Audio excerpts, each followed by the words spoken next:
He's the oldest of the new gen. Advance 75, number 75, got the now. Advance 75, 66, number 6, number 600,000. Then we got this 600, 625, 625, 650. Then we got the number 700,000. We're going to make a something about so we do the number 700,000. Now, all done. And a big hand to Sarveta. Thank you very much indeed. A huge hand. Thank you so much.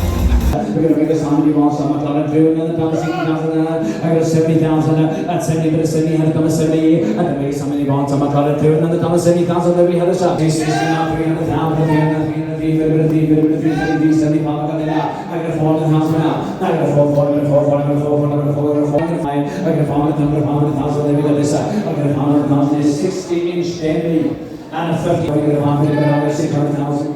I got 600,000. I got 600,000. I got 600,000. There we go. There we got the number 600,000 now.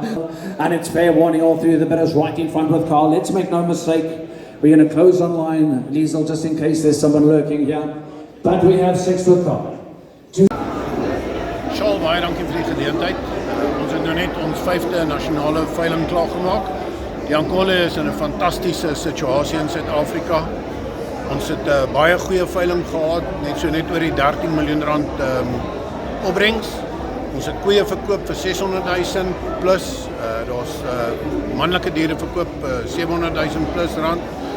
Die hoogste bod op semen was 90,000 rand gewees per strootjie, so ons dink dit is baie gesond. Ons het so net oor die 2000 beeste op hierdie stadium wat volbloed geregistreer is, wat 'n baie klein hoeveelheid is. Dit maak die ras baie eksklusief.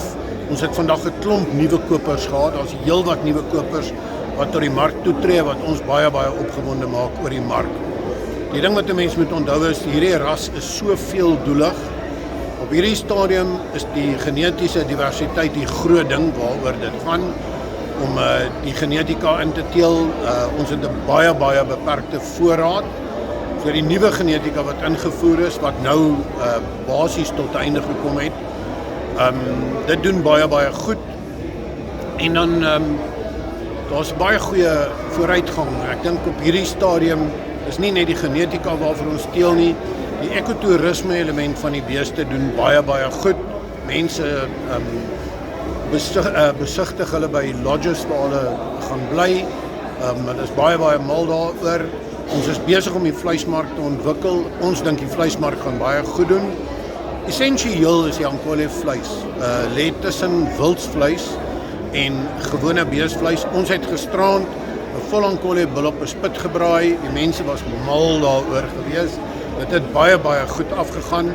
Ons het baie goeie bywoning gehad. So ons is baie opgewonde oor die toekoms van hierdie ras.